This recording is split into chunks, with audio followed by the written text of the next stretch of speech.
The following program contains the opinions of the host, guests, and call-in participants. These do not necessarily represent the views of this show's distributors or sponsors. This program may contain obscene, profane, or otherwise objectionable language.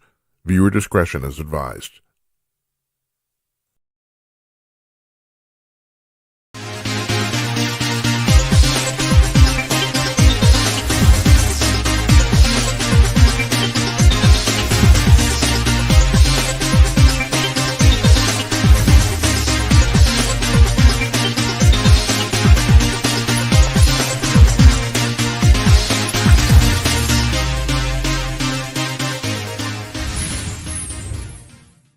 Hey, greetings from Minneapolis. Come to you cordless, everybody.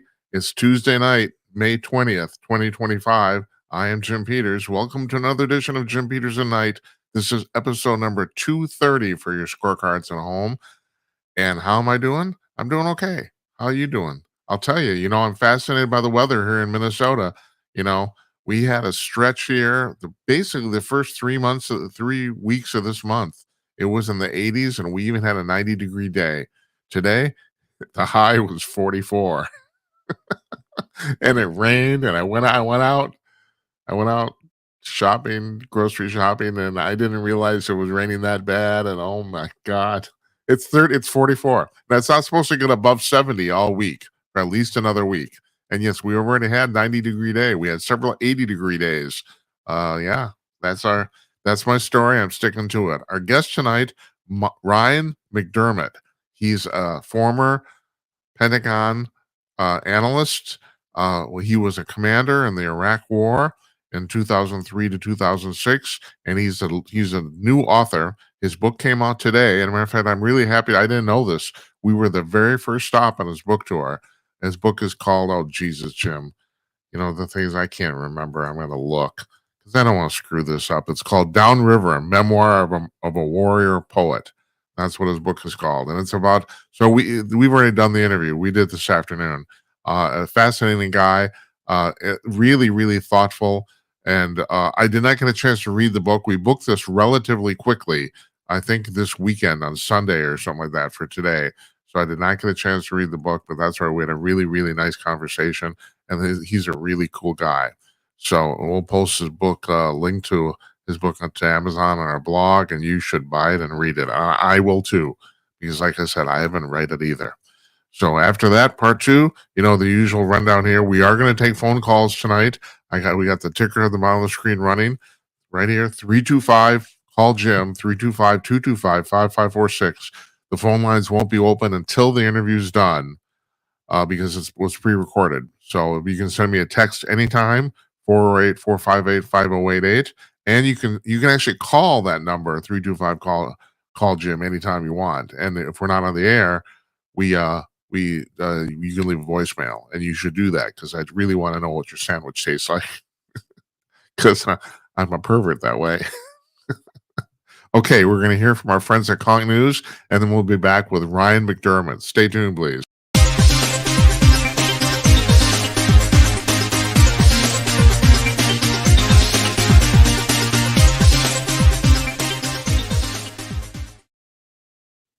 Hi, all. I want to talk to you about Conk News. You've probably heard me talk about this before, but if you're a news junkie, you should try this out. Conk News is a news aggregator. Now, there are plenty of news aggregators on the web, but Conk News is different than all the rest, and here's how. Most other news aggregators will lump the top stories from each news source under that news source. The top 10 stories, like, for example, from Fox News, Breitbart, the New York Post, etc. What Conk News does is it sends its servers out onto the web to over 75 different news sources every 3 hours. And yes, this is an automated process, but in this case, that's actually a good thing. And collects the latest stories from said 75 sources, and then lays them out on its own front page in the order they were posted, regardless of the source. So you see the latest stories at the top of the front page, regardless of where they're from. And this is all free to you. You don't need to log in. You don't need to subscribe, register, nothing. It's completely free. All you have to do is go to conk.com to check it out. That's conk.com. CONK.com, conk.com, conk news.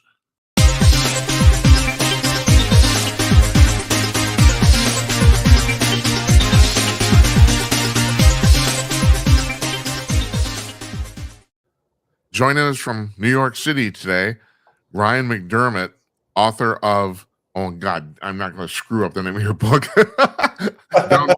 Downriver, Memoir of a Warrior Poet, that's out today. RYAN, thanks for joining us. Really appreciate it. Jim, thanks for having me on. So now this is your first book, and you've had a really interesting history. Why did you decide to write it? Well, Jim, I wrote the sort of foundation of it for myself. It was a lot of catharsis. The story basically spans my life up until about 10 years ago, and there's a little bit of a summarization of more recent history. So a lot of the writing is like cocked through my childhood. Had a single mother who during my high school years, she had married, had a couple my sisters. And my senior year of high school, there's 3 parts to the book. The first part kind of culminates with my journey to West Point. The second part has to do with the Iraq War, which is the biggest part of the book. And the third part was the Lehman Brothers part of the story. And so I wrote this along the way just as a sort of catharsis journal, trying to make sense of the story I'm on. And then in more recent years, and so I got to a point where I realized over time, the purpose really is about my children, and I really need to be thinking about the story in the context of my story as a prologue to their story. And so my children, my oldest son is getting ready to graduate West Point this Saturday. My daughter and my youngest is graduating high school. So they're all adults now, and I wanted to put this out because I think there's a powerful message here. And the message is, it's good to get there's a counseling element to the story, that it's okay to be vulnerable and to seek help. The other message is, Jim, is that with Downriver, is that there's a lot of heroes in my story, and I want people to see that you can be a hero in somebody else's story by offering a hand or just lending an ear. I'm going to jump forward here immensely, and normally I wouldn't, but you just made me think of something. So you went from fighting in the Iraq War to being an analyst at Lehman Brothers, which is not the standard sort of transition most people go. And you were talking about a lot of heroes. Can I ask you, are there any villains too? No, I try to steer away from villains. People, anybody that's a villain, maybe I'm so there's an aspect of the story that's a little bit of an anti-hero story of myself, like finding redemption is kind of the arc of what I hope is my story. Maybe the villain is sort of is circumstance, right? There's circumstances that are out of your control. The main sort of there's a symbolism of the river. Downriver is the river of life is kind of the analogy that's used throughout the book. Sort of, and it's not straight. Sometimes you come up, and if you're on a river and there's rapids, you don't know that there's calm waters ahead, and you don't know what's around the bend. And that's kind of, this kind of point of the story. Anyway. Yeah, well, you can talk about, yourself as kind of an anti-hero. And like I said, and I have to tell the audiences too, we booked RYAN very quickly, so I've not had a chance to read your book. My apologies. But if you're fighting in a war and you're actually in a war zone, I would imagine, I'm a civilian, I've never been in the service, I would imagine it would be pretty difficult in the moment not to be an asshole sometimes, to be perfectly blunt. So do you care? Other than all the other stuff about being in war, do you carry guilt about that? Not in the circumstances where I kept my soldiers alive. So yeah, okay. Jim, right. I think that's a great point. You say you didn't read the story, but you just revealed something in my story that I actually kind of point out that there's a circumstance there's a small part of my story where I got really upset at my gunner because we're getting ready to take the Saddam International Airport. We had just crossed we had assaulted and took the bridge at the Euphrates River. So the entire army, this is April of 2003. We're making our way to Baghdad, and we led the attack to secure the bridge crossing site over the Euphrates River. And this was a big battle, and there was a counterattack by the Iraqi forces. And so we fought for like 3 straight days, 3 straight nights with very little sleep.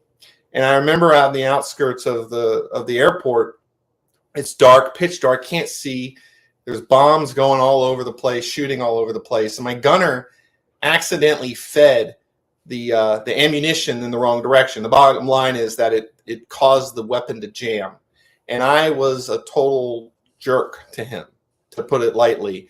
And I screamed, and and it was unnecessary in that moment. And going through Ranger school, you kind of learn this tough love. You're trying to execute a mission. It's a live or die situation. Yeah, it is. Right. Die. And so when that's on the line, so I touch upon that in the book, and I beg my gunner's forgiveness. I point out that I didn't treat him well in that moment, and he's one of the heroes. He's someone I have a great amount of respect for because of his grace and his calm under fire.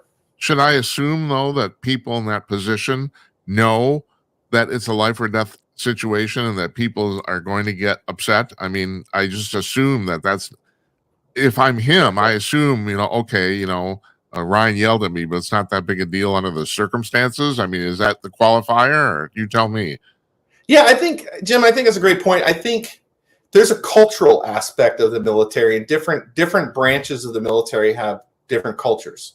Yeah. So the infantry, when I serve, the infantry is very direct. There's no time for nuance of or implied. I need to hear and sort of understand and interpret what you just said because of feelings. It's very direct.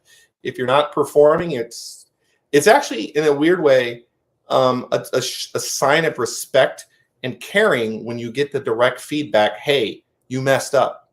Yeah. It's usually if it's beyond repair, a person is just out of the job, and because it is life or death. You're dealing with, when you're leading soldiers in battle, you are in charge of America's sons and daughters, and it's very serious business. Ryan, do you think, as by extension, that extends to civilian life too? I mean, that criticism can be a form of respect? Yeah, I think, culturally, it's different in different environments. I do think that one of the things I've learned, principle of leadership, is it should be one-on-one when you do that type of thing. The worst thing, I think one of the worst things you can do is call somebody out for their defects in front of a large group.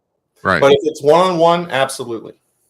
Yeah. I constantly struggle. I'm a former classical musician, and I constantly struggle myself with the difference between the laissez-faire attitude of the fact everyone should get along, and the fact that criticism in many ways is the only way people improve. And that's a give and take I have a hard time with, just constantly, all the time. There's a note in one of your biographies that was almost a passing thing, but I wanted to ask you about this because I had the same thing, a similar thing happen in my youth, where there was a note about the fact that you lost your childhood home to foreclosure. Yes. And when did that happen? So that happened my senior year of high school, and it was in a critical time. It was a weird year. So I grew up not knowing my father. Earlier in that year, I found out where he lived and that I had 2 siblings that I didn't ever know about. Uh-huh. And it turned out they only lived a few miles from me at that point in time, while my father lived states away. And then and this is totally unrelated, my mother and stepfather divorced. Financial stress had really weighed on them. They bought a home with a balloon note that basically they could never refinance, and they were underwater, and right. It just weighed on the marriage. When they divorced, the house went into foreclosure. My mom she gave it her all to try to keep things at the house until I graduated. I dealt with no power for a period of time, and then she hit a breaking point where my mom's arc is actually a heroic one. So my mom is a hero of the story. Uh-huh. but yeah, we lost the home, and I was very blessed to have a family take me in. And they actually helped sort of form the foundation of my spiritual life. And because they set such a great example, and they were there for me throughout my time at West Point.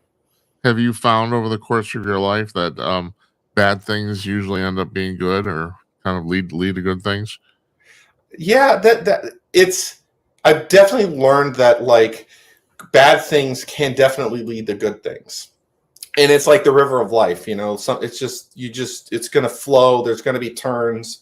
And that's what that mentality, Jim, is very key. Cause I love my children. I love my family. There are some regrets I have, but in a way I wouldn't change anything because of who my children are today and the family we have. Yeah. I have about a lot of people on this show who say that, and I think you alluded to this earlier, so forgive me if we're repeating ourselves here, that say they end up really writing books for their relatives. They just end up publishing them because you got it. You might as well do it. I mean, is that the case here too? Did you write this mostly for your children? Well, there is that aspect. So when yes, 4 years ago, I had my son. It's like, hey, Brandon, before you go to West Point, I want you to read this. I want you to read this story. And one day I want you to consider writing the afterword for it, right? I want you to read it and then kind of put it on the back burner. And he wrote the afterword, which I think is a powerful sort of way to end this. The story it shows the intergenerational aspect of it, where my life has sort of set a stage for his life. But I wouldn't be publishing if I didn't think that there's a wider message. This book has been reviewed by Kirkus Reviews. It got a positive review. It's a nuance. Book Life, which is a indie branch of Publishers Weekly, gave it an editor's pick, and it's had 5-star reviews from many other literary critics, and it's actually won an award. There's one of the sites gave it a Gold Book Award. Pretty cool, especially the fact that it only came out today. Yeah. No, it's a lot of work, and I put, Jim, it's an independent path. I went the independent path because I wanted to control the narrative. This is not a narrative that necessarily all the book houses are going to say this is easy sell here. I was able to be authentic and to tell the story. I have to say this. I wrote it for my family. I also wrote it for my soldiers. I wrote it for my commanders. And if you look in who General David Petraeus provides a cover praise quote. There's one other general who I served under. He has a part of the story. There's a Gold Star parent who offered some praise to my book, and because I talked about his son in the context of my story and the impact, the positive impact, and there's a book written about him. Separate book about Captain Travis Patriquin, the awakening of Iraq, hero. And so I wrote this book, not just for my family. I wrote it for this is meant to be a book. Very important for me that the soldiers I serve with, the families who lost loved ones in the global war on terror, I want them, if they read this book, to feel proud of it and to say, you know what, that's a good representation. It's optimistic about military service. It's hopeful. And I think it has an opportunity to resonate with a wide audience because it's not just about the war. It's about, a lot of people go through divorce. A lot of people have hardship and they deal with different trauma. And I think that there's a benefit to that. I'm jumping ahead again here because you just alluded to this. So in your opinion, Ryan, are we fighting too many wars where we're losing? Oh, to be specific, are you talking about Afghanistan or Vietnam, for example? Yeah. I try to be careful. My son being an officer, apolitical sort of, but right. I will say this. But I've worked in national security. I think, we're where I think we are in a time frame. So obviously, Vietnam had a massive impact on our culture and our society, how we feel about that type of war in general. And this years go by and we end up in Iraq and Afghanistan. And I think that there's definitely a policy question about. I don't think there's an appetite. I definitely don't think there's appetite. I mean, it's very clear. I don't think I'm saying anything controversial here. I don't think there's appetite for putting American soldiers at risk in those types of conflicts. And I think that the world we're going into we're in now, is more of a it's a different there's different threats. China is a big threat, right? Right. And so as we think about grand strategy, it takes on a different form. And in terms of the Americans considering investment, I want to be careful not to go too far off the path of the book, but you asked a great question. I think the book, I could tie it there though. The challenges of my generation. I entered service in the sort of West Point late 90s. Bosnia was the big thing. I mean, do we even remember that? I graduate, and I talk through this in the book. I graduate, and then 9/11 happens about a year later, totally changes the world. Right. And then we go to Iraq, and then so on. And I think where we are now is a much different world, and I think it's an interesting thing to think about.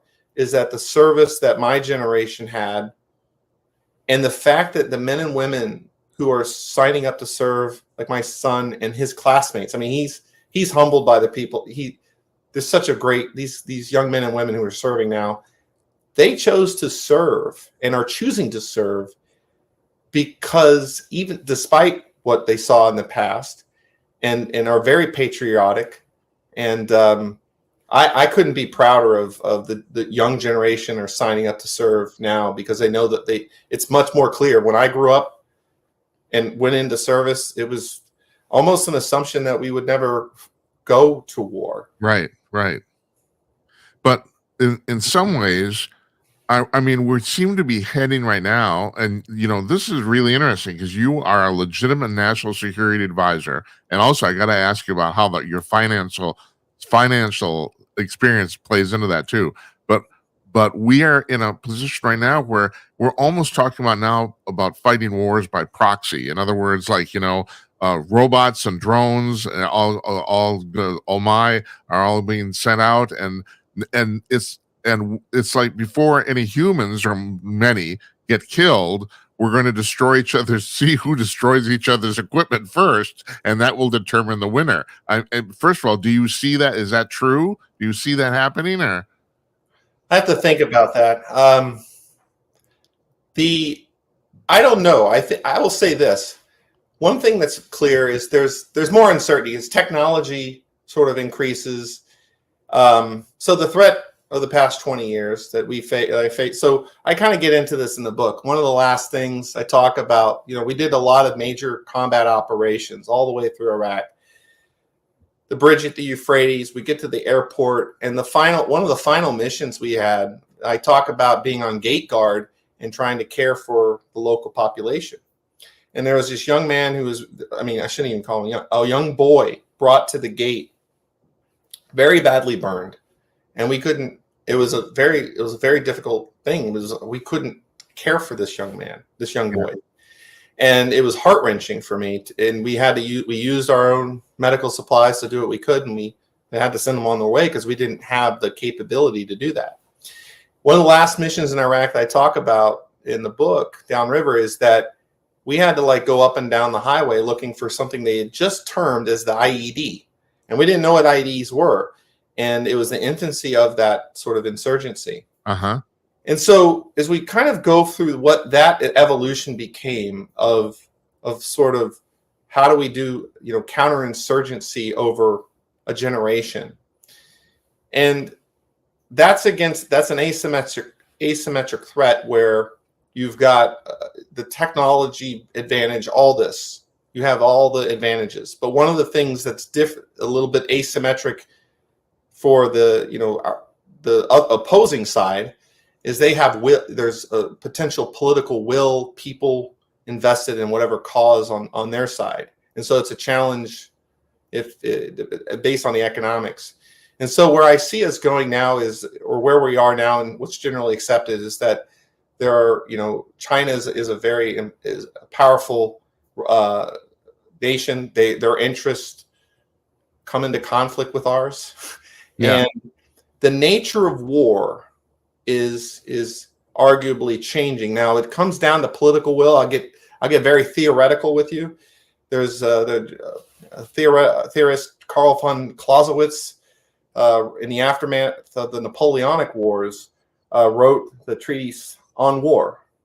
And it was never completed, but one of the main tenets on war was this idea of the Trinity. And the Trinity is a cornerstone of national security strategy, which is aligning the spheres of the people, the military, and the government. If you don't have alignment of those three, then over time, strategy, you lose. You can lose political will in an effort, or the military's got to be capable to fight, and the government's got to be aligned to kind of help keep it all together. So how technology factors in, there's a lot of economics involved too. So how does so getting to the theories of realism versus liberalism, these debates that happen, I'm not sure I think there's uncertainty, how we never know how the next war or the next conflict's going to play out. Some of the current conflicts can give us some context, such as the Ukraine-Russian conflict, in the Middle East as well. And you can see how adaptations are happening on the battlefield.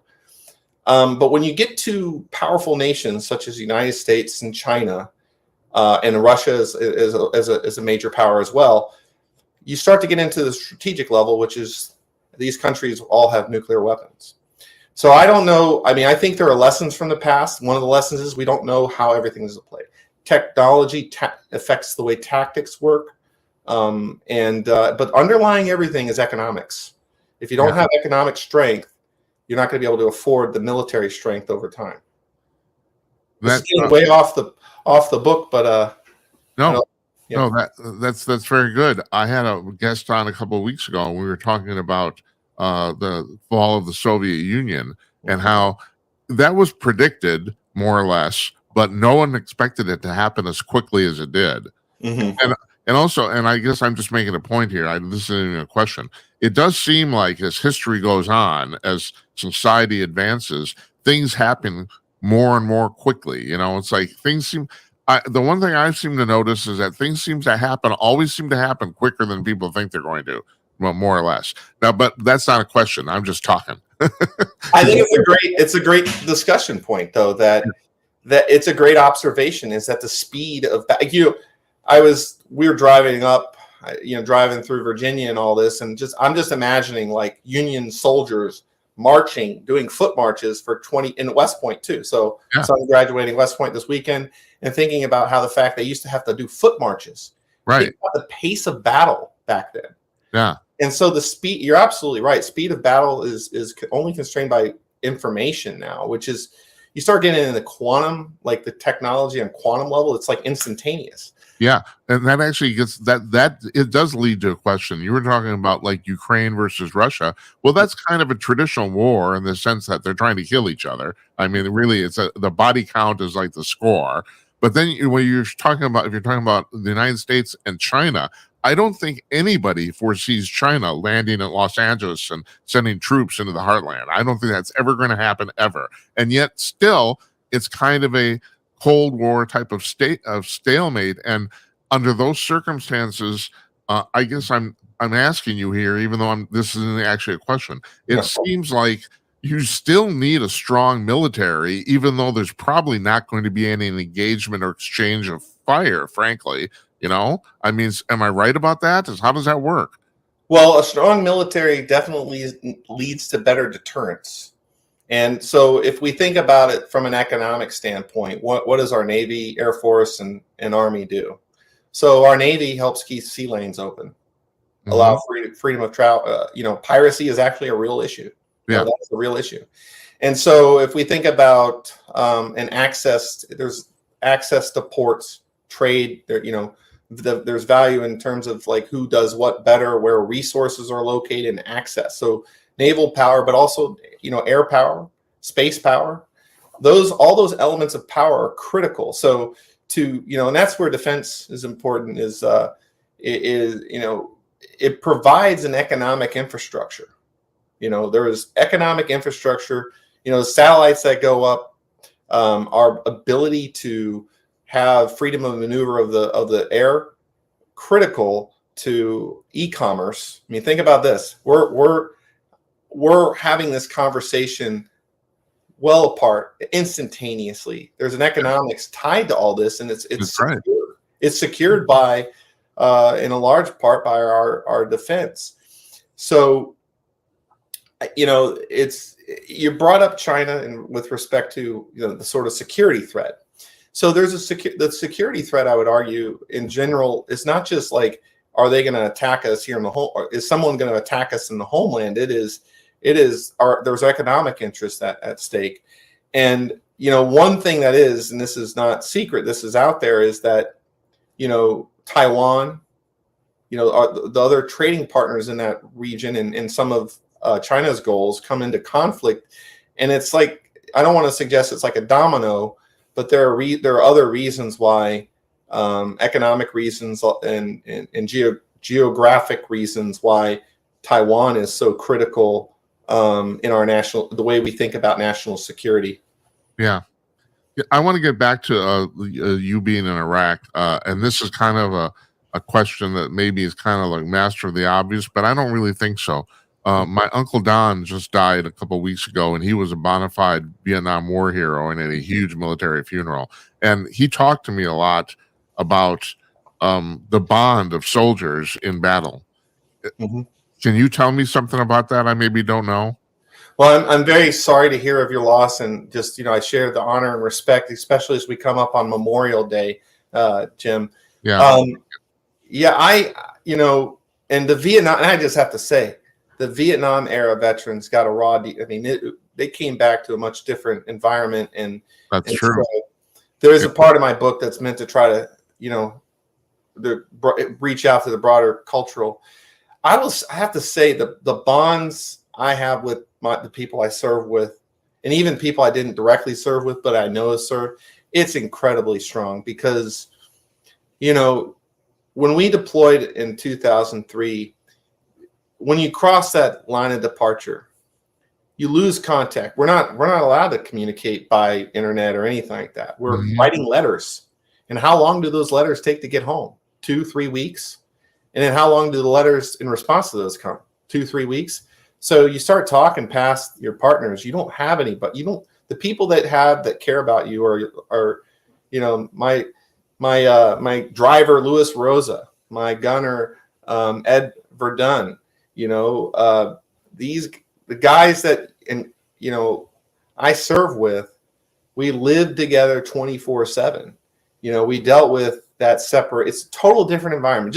Imagine being put in a total foreign environment in a sense and being kind of isolated. It's like being put in this arena where you don't have contact with the outside world in the same way you do here.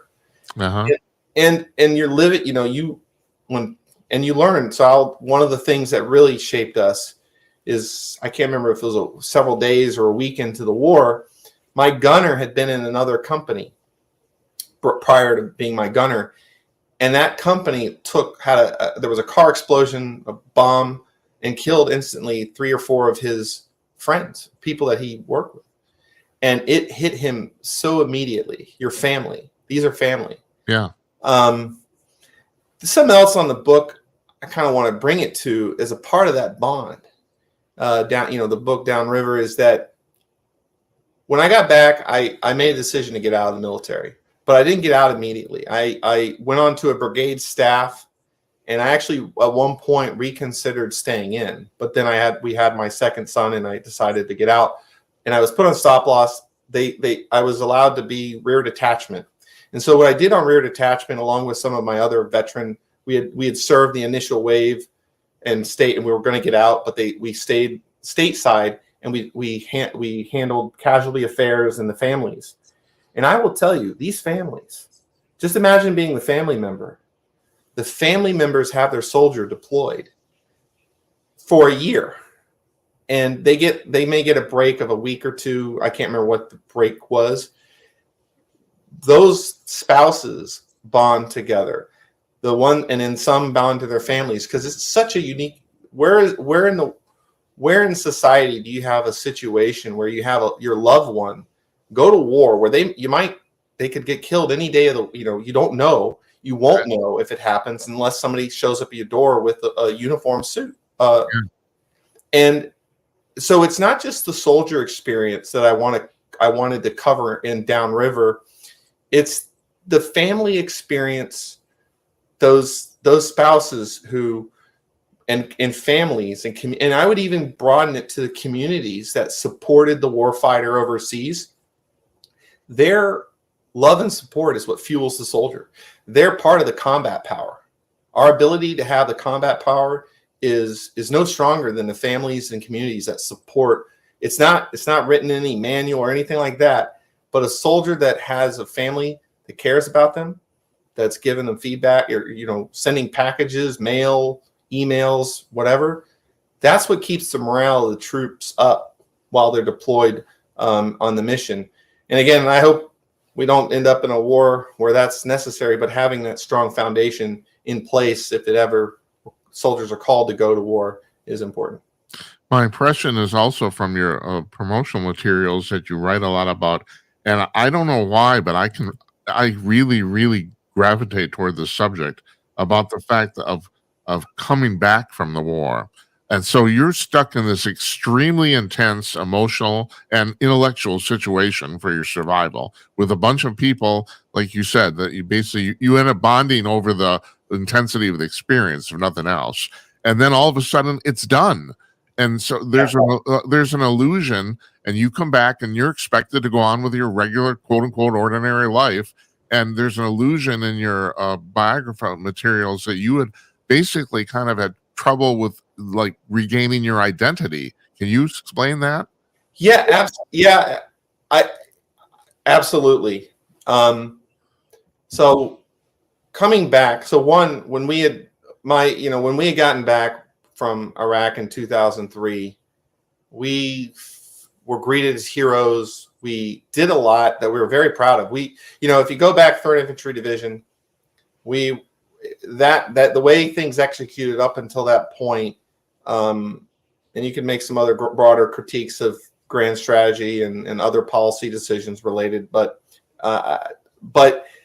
we got back and it was feeling like, wow, we couldn't be prouder of how we served and executed our missions over time, but then it's all of a sudden you got to go back. Yeah. And there was that tension point of deciding, what do I want to be for my life, right? So and this is where publishing, I want to jump over to one of the reasons why I published is I did feel survivor's guilt in a sense, and I want to tie this thread. It's going to take me a bit, but I published because I wanted to honor the service and sacrifice of those who gave their life in the global war on terror. I wanted to honor the families in my book, and the way to do that is to tell the story in this way. When I left, so what happened is when I was on rear detachment, I'll never forget. We lost 2 heroes in my unit: Landon Giles, Minsu Choi.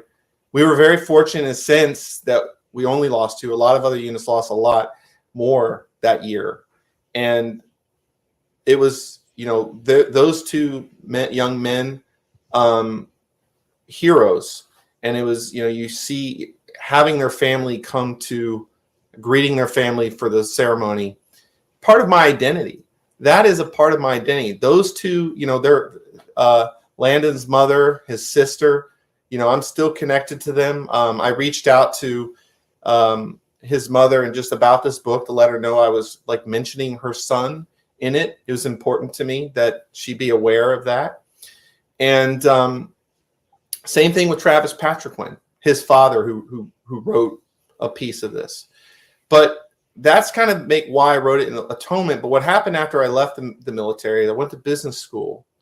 And I kind of lost that there was a tension point of one, nobody else, people weren't reading the casualty list every day. I stopped reading the casualty list. I stopped keeping track of whether or not I was losing friends. And, sort of being oblivious, getting caught up in the, hey, I'm going to go make a lot of money on Wall Street and everything like that. And focusing, trying to make ends meet with my family as well. So I ended up going to Lehman Brothers, and from a different, and this is not I don't want to critique people who go into finance or, investment banking, but I ended up in an environment where I just didn't feel connected to the warfighter anymore. And I personally felt like I kind of disconnected, and that part of my identity of being a sort of warrior was something I didn't have the same relationships with folks in the military that I had. And I'll never forget. So I went up to interview at Lehman Brothers, and I talk about this in my book, in December of 2006. Fast forward a couple years later, 2008, I realized only in 2008 that my friend, the battle buddy from infantry officer basic course, Travis Patrick, I only realized then that he had died 2 years before. And if you could just imagine realizing somebody who literally kept you, like we were on a field problem, and Travis kept me warm because we didn't have our cold weather gear. And so everybody did that. We made sure we stayed warm. And when I found out his name was mentioned on a news show, and I looked him up, and it was a simultaneous thing of pride, sadness, and grief, and also feeling a little bit of shame that I had left the Army. Travis stayed in, he kept serving, and paid the ultimate sacrifice.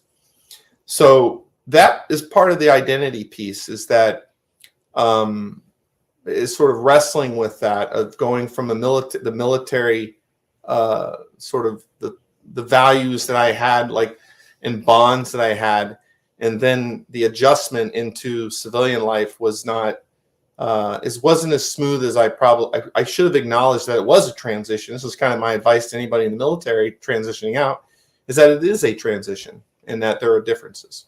Well, do you think that people, especially who have been in combat, that you come back and all of a sudden, in some ways, everything seems kind of pointless? I mean, it's like you've literally been fighting for your life, and then you've been fighting for your country, and then you're talking about like in the sense you're going to go off to Wall Street and work with money, and then it's like, well, I could really see people thinking, does any of this matter? I mean, is that part of it, or? There might be a little bit. There was definitely a part of that in terms of physical.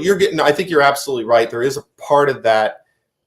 Sometimes my buddies and I who served during this time, it's like the greatest thing we ever did, could do as individuals, was like that during the war, right? And going to Wall Street, it's a different type of challenge. I actually wanted to do it because of the challenge that it offered, and it was a very intellectual challenge. The workload was very, very enormous, but but I think some of that gets and I had to wrestle with this. Some of this is the ego, so a little bit about ego, right? And for me, I realized that, okay, that stuff's in the past, and that it doesn't have to be all about changing the world and all this other stuff. And, and this gets back to kind of what the story arc is that at the end of Downriver, Brandon writes the afterword. And it's really about, kind of being comfortable with a normal life where, not having to change the world, just raising the family, having a family, enjoying time together. Ryan, when did you get married? So we got married in 2001, and so we got married very quick. Had Brandon within a year, and so this is actually before you went off to Iraq. Yes. Right. So in this part of the story, this is what makes Downriver. I talk about. So my wife, Lucy, and I talk. She doesn't like me talking too much about everything with her, which is, it's an interesting thing. But I talk about it's a love story. There is a love story arc to this, which is, which makes, I think, my Downriver different than a lot of war memoirs is that it's kind of anchored in the personal sort of the relationships, family. So these events like the Iraq War, Lehman Brothers are there, but it's the relationships, that the love story in a sense, and an intergenerational relationship with my mom and my children as well.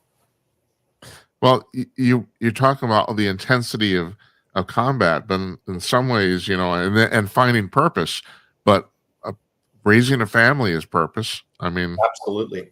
I'm just going to make an aside here. You're talking about your wife. I've been performing in some aspect in front of the public my entire adult life, and even before then. When I got married, my wife told me, she said, I will marry you under one condition: you will never ever drag me on stage or in front of a camera ever. And I have to say, I've held to that promise. I've never done it. Yeah, I think that's the same thing with Lucy, and I had to be very delicate in sort of laying things out. And I even took some literary critics criticism for not opening up more of her world, and I'm respecting my wife's privacy in that regard. Yeah, absolutely agree with that. I know there's yes, public people can be married to private people. That happens all the time. Yeah, we can't leave without you touching on this. So you were at Lehman Brothers when the whole thing went kaput. Did you see that coming inside the company? Well, so I was a new associate. Uh-huh. So what it was is really a domino effect. Which domino was going to fall first? Yeah. Bank of America, so there were other firms that were in weak positions. And the question was, which one was going to go first? So in August of 2008, I was going through training, and it was intense. If you failed a test, or if you didn't get the certain mark on a test, you were gone. Uh-huh. I needed to stay employed because I didn't have there was nowhere to go if you didn't survive. Right. And so, I'll never forget wine tasting. We had a wine tasting event on the Friday before the bankruptcy. And I will tell you, that is the moment. So we thought there was a chance that we'd get bailed out by the Treasury Department, that they wouldn't allow a bankruptcy. So that was kind of the thought process, is that, they'll never do it. They'll eventually kind of squeeze out a deal, and there won't be a bankruptcy. They'll either be a bailout or somebody will buy or whatever. But that Friday, as we're drinking wine, the texts are going back and forth from, celebrating that we just finished. All of a sudden, we just finished our training, and now we're getting ready to join the firm officially, and the firm's going bankrupt. What happens in the aftermath is of the bankruptcy is another bank buys Lehman Brothers, the people, and so. But once you do once another bank buys a bank, there's post-merger integration, layoffs, and so forth. So that's kind of what happened at the personal, sort of interpersonal level, is that the firm itself. A lot of the organizational stuff got consumed by the purchasing bank. Are you still in finance now? No, I work sort of aerospace and defense, national security sector. That experience was valuable for me because I got to learn a lot about the capital markets and understanding a lot about how the value of like the banks and the banking system, and understanding how it really is a sort of a buttress of our system. It's a very important industry that keeps our foundational to our economy. Well, it's a master of the obvious thing to say, but one of the reasons America is so strong is because we're so damn rich. And you have alluded to that earlier, even talking about your attitude about conflict and stuff like that. I'm going to put your book here. I have here's the cover of it. It's available on Amazon. You can buy today. We'll put a link up to it on your blog, on our blog. Okay. Yeah, and I had one more question. Now I can't remember what it is. That's because I'm pushing 70. I'm losing my mind. It's all good. Yeah. This has been really great talking to you. I really enjoyed this immensely. Jim, thank you for bringing my book, Downriver, Memoir of a Warrior Poet, to your viewers and listeners, and really appreciate the time and discussion on all this. This has been great. Thank you. I'm honored the fact you came on the day it was released. That's very kind of you. I appreciate it. So it's an honor to be here. Thank you. You take care, and we'll talk to you soon. Okay. All right. Thank you. Have a great one.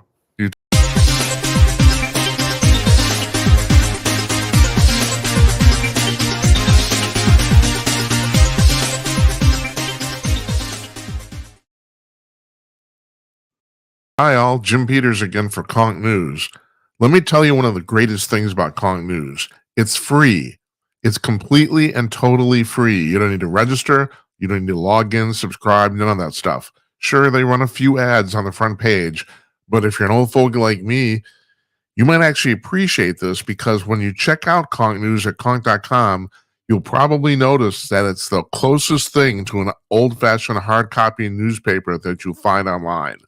The latest up to the minute news from 75 high quality sources collected every 3 hours, all laid out with photos and headlines directly from the articles. And when you click on a story, you go directly to that story. No ad page, no interstitial page, none of that stuff.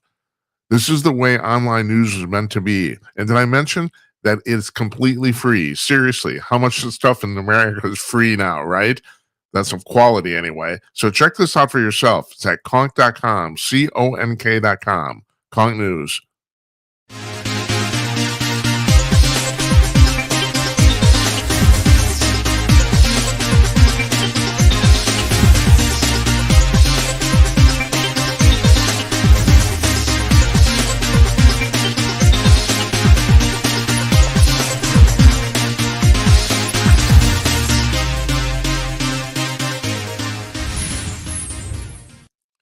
Our thanks to RYAN MCDERMOTT there for joining us about his book, Downriver, Memoir of a Warrior Poet.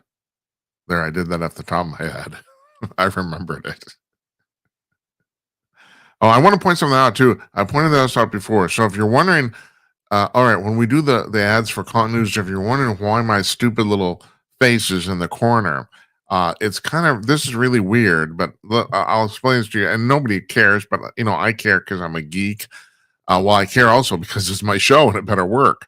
That page we show for Conk News, the front page, is the front page of Conk News in real time. So if you go, if you're watching on your laptop or whatever, or even go on your phone and you go to conk.com, while we're doing the commercial, you will see the same thing. It's a real live page in real time. And we discovered after doing these commercials, or I think we did them for a good 2 weeks, and people were saying the audio wasn't showing up for the commercial. And it's because this is really goofy. It's not a video recording we're showing a web page, and our system considers our entire mixing board as quote unquote a microphone. So even though we're not actually talking, we're playing sound through the mixer, and therefore if we don't show a picture, the sound doesn't show up. That's the reason. I know, like, you care. I know. I never, when we started the show, I never told you what was coming up here in the next week or so. Tomorrow night, we have Miriam Heinen on. She's written a book called Operation George Floyd that's talking about what happened. And if I'm right, I think today is the 5th anniversary of the death of George Floyd in South Minneapolis. And of course, we're in Minneapolis, which is one of the real reasons I wanted to talk to this woman. There's another woman named Liz Collin who's also done a book. The basic premise here, and I haven't actually read Miriam's book, but from the promotional material, my impression is she came to the same conclusion that Derek Chauvin, the police officer, Minneapolis police officer, did not kill George Floyd. That he died of either natural causes or from an overdose of drugs in his system. Now, Chauvin might have what's the word I'm looking for? Hastened that death. He might have contributed to it, but he didn't actually kill him. And apparently, the real crime here, both Heinen and Liz Collins saying the same thing, is that the pathologist and the autopsy people, they figured that out right away, but the political situation is so charged, nobody wanted to bring it up. And now a guy's in jail for this. Chauvin's in jail, I think, for 20 years, I think. I know there's some talk that Trump is going to pardon him. I don't know if that's true, and I think he is in on a federal crime, not a state crime, I think, if I'm right. But yeah, and also the other 3 police officers also ended up. I don't know if they're still in jail, but they also served shorter amounts of time, and one of them was his very first day on the job. He was a rookie, stone cold rookie, first day on the job. ends up in jail. Jesus, it's I don't see, and I know there are people here in town say, well, these police officers, they deserved it. Well, especially okay, if he killed him, maybe he did, but like I said, it's pretty. The evidence is increasingly obvious now that he didn't. That so. Well, anyway, we're going to talk to Miriam Heinen about this tomorrow. It'll be very interesting. I'm curious to see what she's going to say. On Thursday, Tim Conaway's here. As a reschedule from his.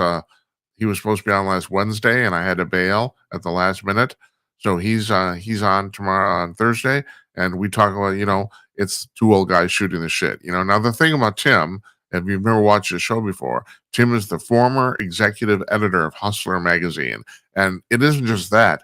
He was editor of Hustler magazine during the height of its popularity for 15 years in the 80s and 90s. And so all that stuff, the beaver hunt, that's his fault. He takes the blame for that. And he also does a killer impression of Larry Flint, too, having worked with him. So anyway, always like to have him on. He's on Thursday. We don't do Fridays here normally. I've made exceptions in the past if it's the only time we get a guest on, but we normally don't do Fridays. I have to tell you this, though. I mean, we have stuff going on here. We got it going on, what I got to tell you. Starting right after the 4th of July is our plan right now. And I don't know what Friday that is. We're going to do a show exclusively on TikTok. Yes, I'm caving. I've been bitching and moaning about TikTok for 5 years. And I finally decided, no, it's like, this is too... I've gotten TikTok. I'm appalled by TikTok. I get on TikTok. There's hundreds of people broadcasting live at any time, but I think this is sad. 95% of them seem to be young women looking for attention. 95%, 19 out of 20. If you page through it, I do. I've done a lot. I've been thinking about this and looking at this for a long time, but we're finally making the jump. One of the It's astonishing how many people are on there. Astonishing. We've started to post shorts from our shows. I mean, I think I only have 4 or 6 of them up right now. We don't even have a description in our bio yet. And I posted these shorts. 200 people watch them. It's like no no promotion. We're not anywhere. Nothing. I just put them up. 200 people watch them. It's crazy. So starting and I know what we're going to call it. I think we're going to call it Jim Peters on TikTok at night. I think something like that. I don't know. Something. But on Fridays, we're going to do that. Not every Friday, but yeah, the Fridays when I'm sitting here with nothing to do, we're going to have TikTok. And the thing about being on TikTok is that you don't have to, we have a call in here system. And by the way, the phone lines are open. 325 call Jim, 325-225-5546. Give me a call if you want. On TikTok, we don't need to use the phone because you can automatically text in to the person doing the doing the show, and your text ends up on the screen as an overlay. So I mean, it isn't even like the sidebar chat. It's actually you're actually on the screen, and you can call in with your camera, which we used to do here, and we might turn back on. We'll see. I don't know. I'm still been thinking about that. But on TikTok, you can do that anyway. So anyway, we're going to do that on Fridays. That's right after the 4th of July. That's the plan right now. So anyway, I said we don't do Fridays, but yeah, we're going to kind of start doing Fridays. Monday, we're taking this Monday off. And another new thing we're doing, excuse me, I got a little thing in my throat. Now, when we take a weekday off and we're not doing a show, we're going to run reruns, and they will run at exactly 8:00, like we were doing a real show. It's what can I say? It's like the best of Carson. If you don't know what I'm talking about, it's because I'm freaking 70 years old. Excuse me. Yeah, so that's especially because I mean this is our 230th show. We've bagged We have a whole bunch of really good shows in the bag right now, so we're gonna rerun some of them. That's what we're gonna do. So we're gonna do a rerun on Monday for Memorial Day, and then we're also taking off Wednesday the 28th, 2 days after that, because I get some personal stuff. We'll run another rerun. Can't tell you what it's going to be yet, but You'll be surprised. On Tuesday, Jonathan Lockwood, who's been on the show once before, he's a military historian and former colonel of the U.S. Army, retired. He's going to be joining us. We're going to talk about the world conflict situation, and that's basically he's going to be a regular on here to talk about that. We're going to talk about the Ukraine war and also the India-Pakistan conflict, which at the present time anyway seems to have been kind of stifled. But I don't know if you know about this. Those two countries, they hate each other. You know, I mean, if you're looking for any place on the planet that where nuclear bombs are going to be dropped, that's the first place I'd point. Either far and away, not even close. They hate each other's guts, and that's that's part of the problem. It's like you're just a hair trigger away from ticking somebody off and having them drop a nuclear bomb. That's how close this is. So we're going to talk to Jonathan about that on Thursday, the 29th. That's a week from tomorrow. Larry Newman, our old friend, a bail bondsman and Bigfoot investigator, he's going to be joining us for his monthly visit. Always interesting. He's always got something to say. Always talking about the Bigfoot stuff with him, and he loves the conservative stuff. He loves that, so we talk about that. On Monday, June 2nd, AJ Rice, who was rescheduled from yesterday. He was supposed to be on yesterday, and he couldn't do it. And like I said, it's because he was called to the White House. So, yeah, those are the people I know now. Yeah, now the viewership isn't going up. Get your friends to watch this, man. Like your friends are they're missing out. You know, your friends are missing out, man. Yeah. So AJ had to go to the White House tomorrow. So yesterday, so we couldn't do his interview. So he's coming on Monday, June 2nd. We're going to do it. So yeah, that's what we got coming on here in the next couple of weeks. So and I'm happy because like June is almost all our guests for June are almost all filled up almost already. So God bless us, you know. It's like for feast or famine, you know. So I want to talk about something here. There's another thing. RYAN MCDERMOTT's book came out today. Another book that came out today is Jake Tapper's book called Original Sin, about how in his mind anyway, in his feeble little brain, written by him and also Alex Thompson. I think he's from the Associated Press, if I'm right. They wrote this book about how, my God, the White House fooled everybody about the fact that Joe Biden was losing it. Yeah, right. Sure they did. Yeah. So I'm sitting here in Minneapolis in my underwear, you know, watching Fox News and reading the web, and I knew that. And so Jake Tapper, who goes on CNN and is probably I'm guessing, probably making $4 or $5 million a year. He didn't know that apparently. Now that's bullshit. I'll say that's complete utter bullshit. He was on Megyn Kelly today, Megyn Kelly's podcast, which is also on Sirius XM radio, and he not only admitted that he admitted mea culpa, that he should have talked about it. He admitted fault, in other words. But the thing is, at this point, can these people actually admit enough? That's the thing. I mean, you know, so he goes on a podcast.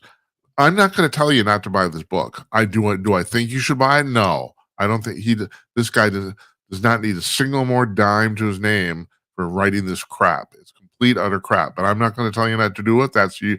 You know, you can decide what you want to do with your money. But how it all gets back to like keeping secrets, and that's the thing I kind of want to talk about tonight. Joe Biden was diagnosed with prostate cancer on Sunday, or supposedly on Sunday, and I'm not the only person who thought this. The first thing that came to my mind is he was the president of the United States, and he has stage 4 cancer. No, they caught this earlier. They're not that incompetent. They're not that stupid. That doctor, Kevin O'Connell, he might have lied to the American public, but he did a test. There's no way in hell he did not do a test. The guy's 81 years old. You can't, you know, and people say, well, it's just a coincidence. No, it's not. There's no more coincidences. We're done with coincidences. Everything turned out to be coincidence. Everything. You know, I still have friends who saw Joe Biden in that debate June of last year, and his not even a pathetic performance. It was beyond incompetent. It was not even stand up, and they were shocked at his appearance. And I'm thinking, how are you shocked? Well, you're shocked if you're not paying attention. That's how you're shocked. If you're not, if you weren't paying any attention to what was going on, you were shocked. Now I was paying attention, and everybody I know involved in this show, in this little organization here, we're all watching. None of us were surprised. That was pretty much what I expected was going to happen. The only thing that has been answered to me yet is who actually scheduled that debate, because the line this entire time is that Biden insisted on doing it then. He wanted to do it early.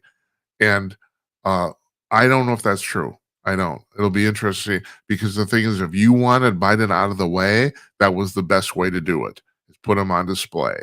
You know, if you actually wanted him out of the race, that would be the. And so but I don't know who would have done that. I really don't. That's the thing.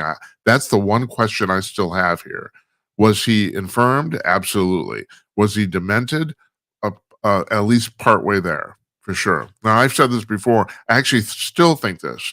I do not think Biden is suffering from full-blown dementia. I don't. Because if you've had relatives, people in your family who have gone through that, what you start to realize is that the bad days start to amount more and more and take over the good days. That's what happens, to the point where there are no more good days anymore. Well, Joe Biden still seems capable at times of getting his shit together. He will go on the View, and he's not cogent, but he won't make a complete utter ass out of himself. I mean, if you have, I mean, everything's relative here, folks. If you have had relatives who in full blown dementia, who literally you don't know anything. I told my wife, and we joke about this, but I'm actually serious. If it ever gets to the point where I don't know who you are, all bets are off. Do whatever you want. And I really do feel that. I feel that way, you know. But he is not to the point yet where he can't recognize his wife or his son.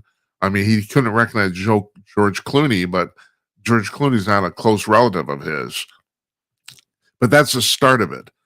It ends when you can't recognize your wife. If you can't recognize that, then it's done. You're done. And he isn't at that point yet, but he's been drifting toward that for 2 or 3 years, and it's increasingly obvious all the time. So the question is, who kept this secret? How did they do it? Well, they did it because Jake Tapper would get on CNN, and he would mercilessly beat down anybody who even suggested that there's some problem with Joe Biden physically or mentally. I mean, it was terrible. He would actually drag people through the coals.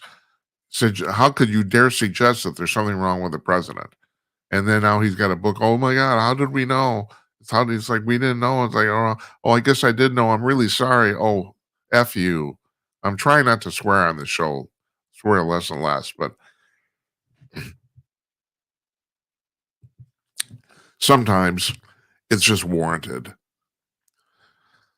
So last night, Don Zora was on, and where Don Zora and I were talking about this, and his thing is, and so the way this actually came up, it came up in a roundabout way.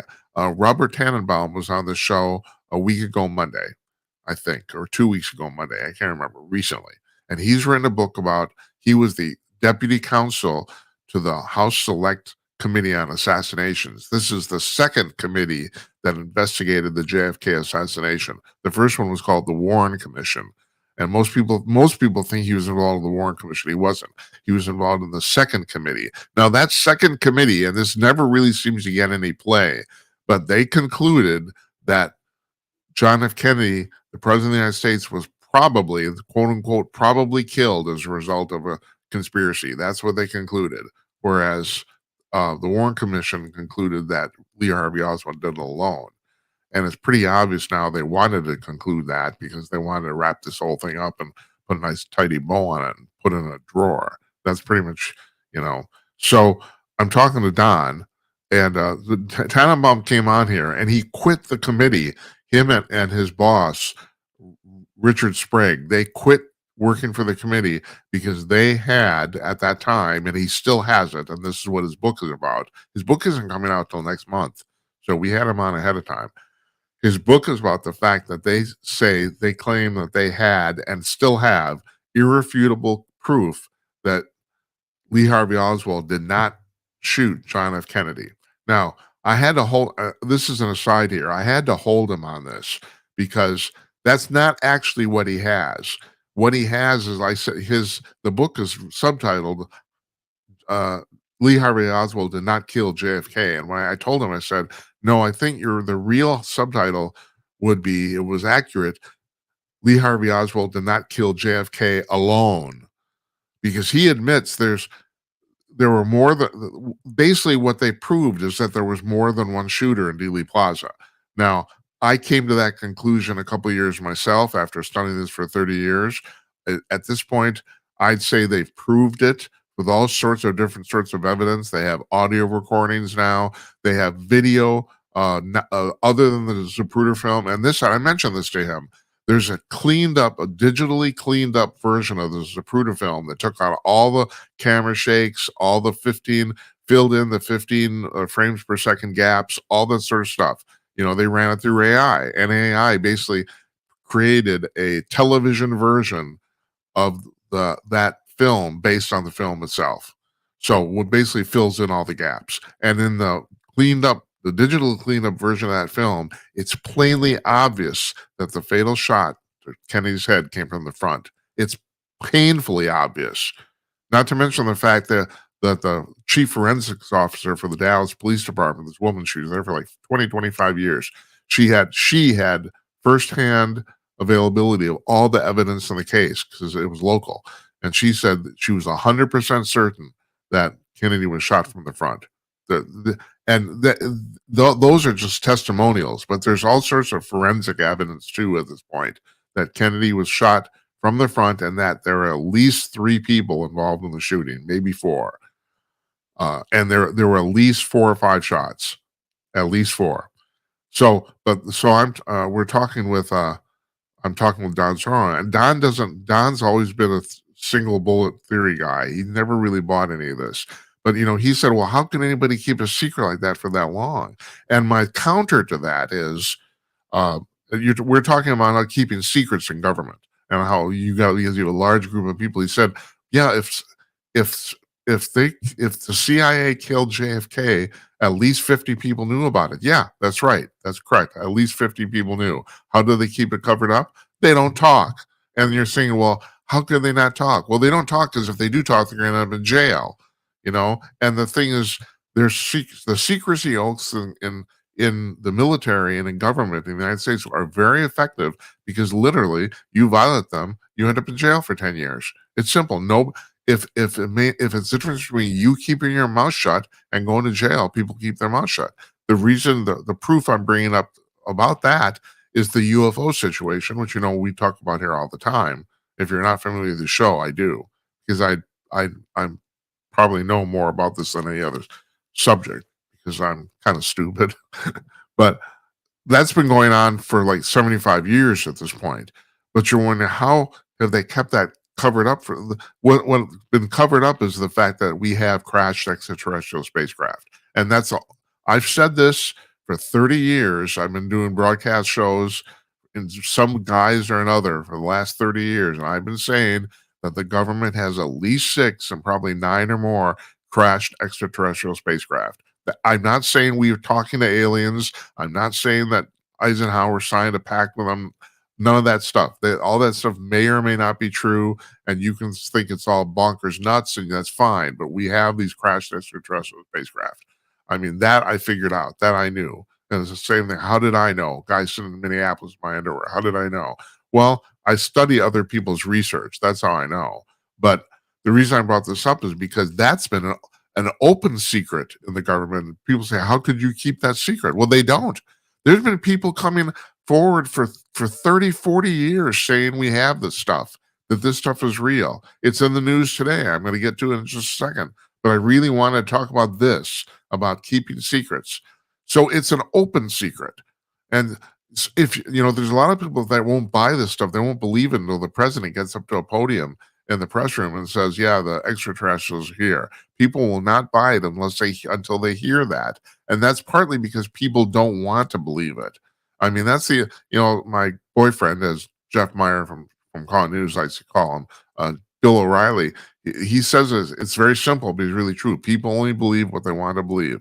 That's really true. If you don't want to believe that Lee Harvey Oswald had help killing JFK, you're not going to believe it. It's very simple. It doesn't matter how much evidence I can bring forward. It doesn't matter. It simply doesn't matter. I got Don to laugh last night because I said, well, it's kind of, he said, and this is true, folks. I'm sorry. We got to get somebody on to talk about this.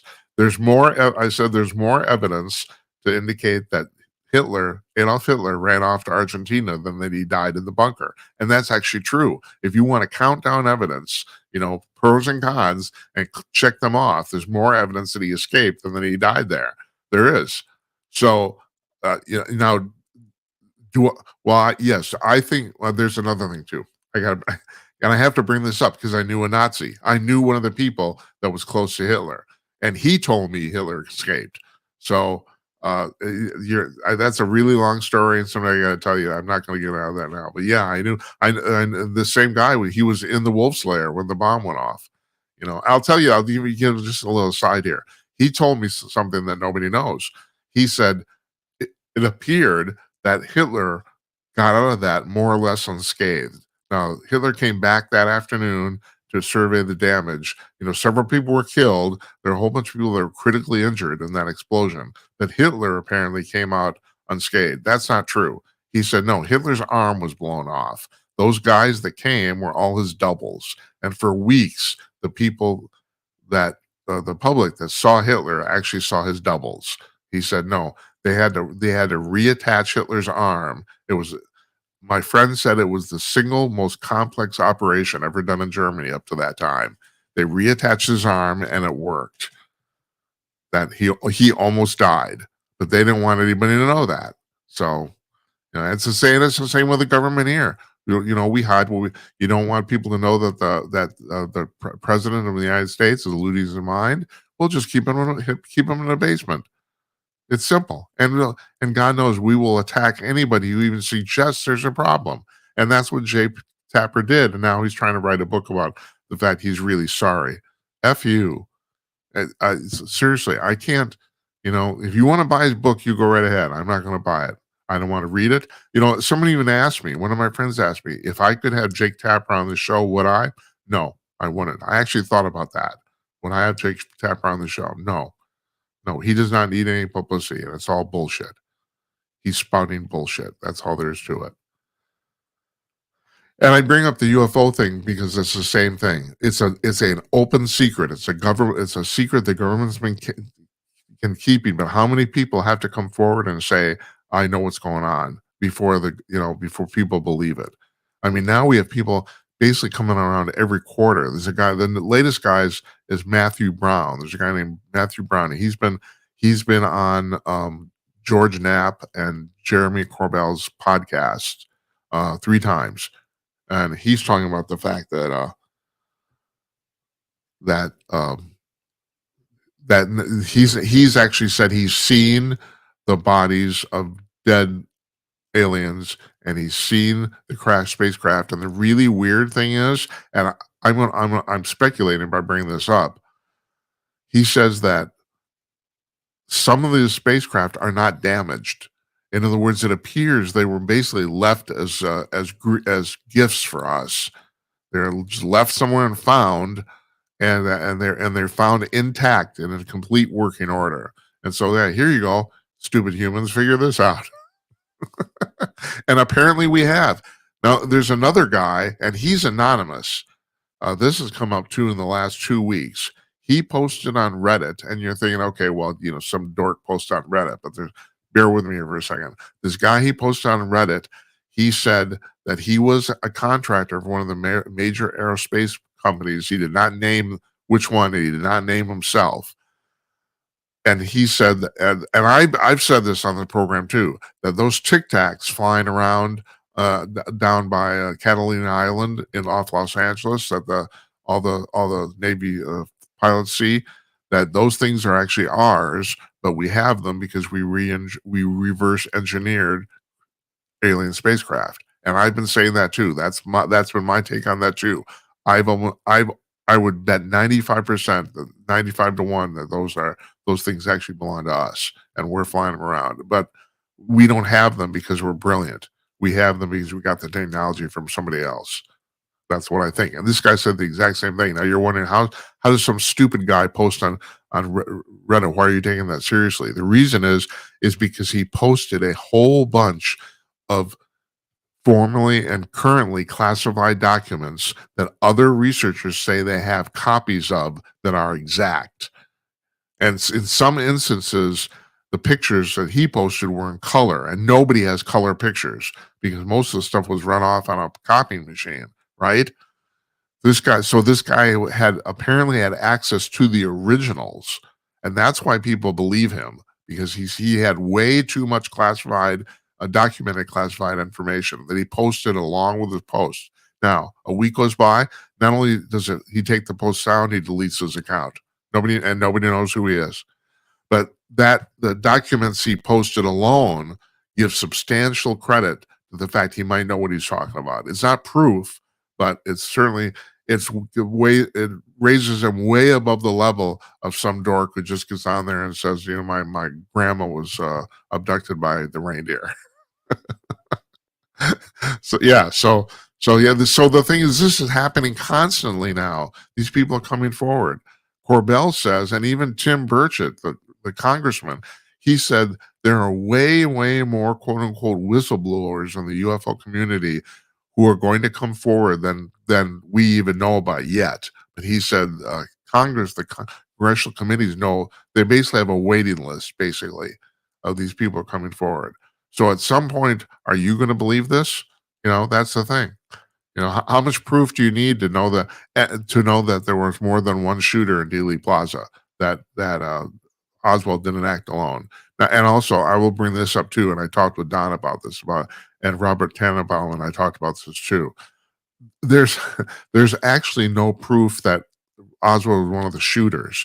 There isn't, but we know he was in the Texas School Depository. He worked there, and he was cited there literally a minute after the shots were fired.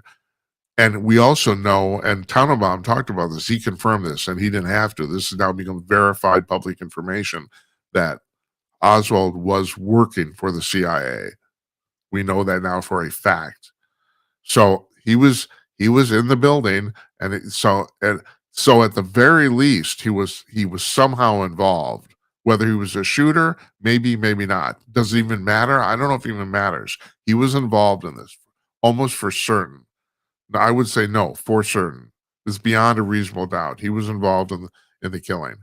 And also, it appears, this is speculation on my part too, and Tannenbaum bought my speculation, but he said there's no proof.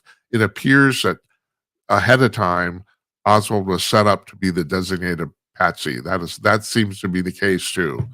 So, but on my betting odds are on the CIA doing it for all sorts of reasons. Part of those I just named.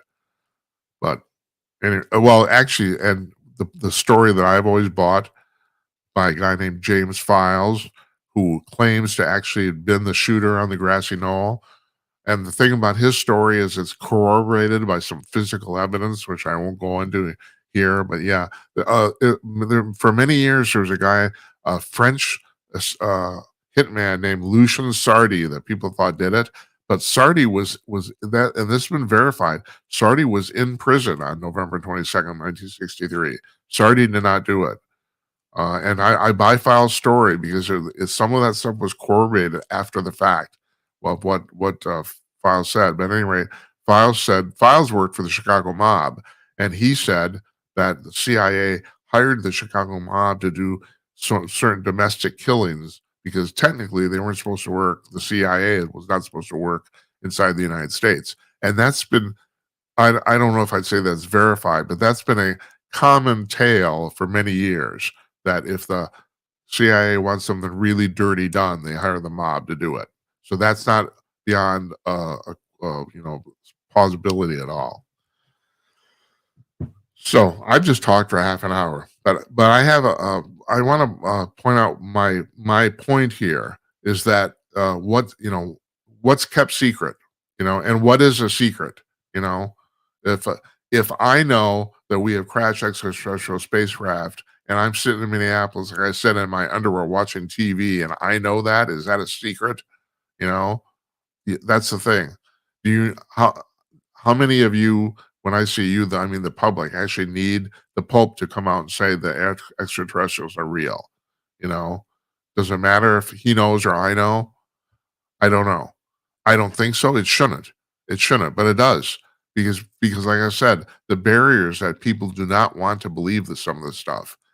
It's either beyond belief or they simply don't want to believe it. I'm watching Fox News the other day. This is like 2-3 weeks ago, and they're talking about the fact that, and we've talked about this on the show, that scientists have identified a planet 125 light years from Earth. It's pretty much as far out as we can go with spectrography right now. And they think almost certainly, because of the makeup of the compositional makeup of the atmosphere of that planet, which we can tell via spectrograph from that distance, that there's life on that planet. Now, we're not talking about necessarily intelligent life. We might just be talking about algae, but or trees. But there's life on that planet, and we're talking about like vegetation life.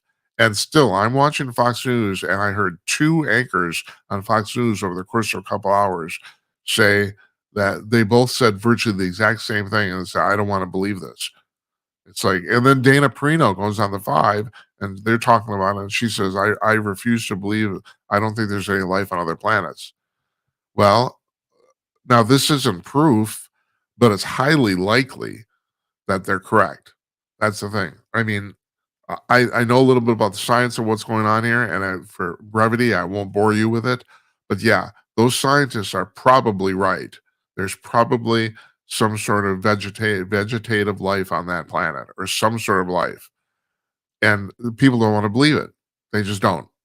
So now you're talking about 7-foot praying mantis type aliens coming walking around here. You want to talk about that? No, they don't want to believe that at all. People are scared to death of that sort of crap. That's like out of a science fiction horror movie, but that might be true. That's the thing. It's like, I don't know, folks. There's a lot going on. So tomorrow night, Miriam Hyman, and her book is called Operation George Floyd. We're interviewing her in the afternoon too, so that'll be a playback, and we'll take your calls again.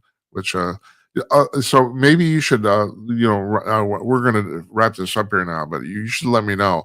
A lot of talk show hosts, like to post questions to the audience that they'll call in and answer. I don't like to do that. I want you to call in and talk about anything you want to talk about. But a lot of people think that by asking the question, you can provoke a response. But I don't want to do it because I don't want to actually set the agenda. I know you think, well, it's my show. I should. No, I want you to call in. Like I said, you call in, you're the guest. I'll interview you. So, but we're done. Not tonight, because we're done for the evening. So I want to thank Ryan McDermott again. Thank you. Thanks, Ryan. It was a great interview, and I hope you good luck with your tour. His book is called, Jim, what's it called? Downriver, Memoir of a Warrior Poet. And we'll put a book link up on our blog at jimandnight.com. And we'll see you guys tomorrow, okay? Good night, Uncle Donnie, wherever you are. And good night to you, wherever you may be. We'll see you tomorrow night, everybody. You take care, all right?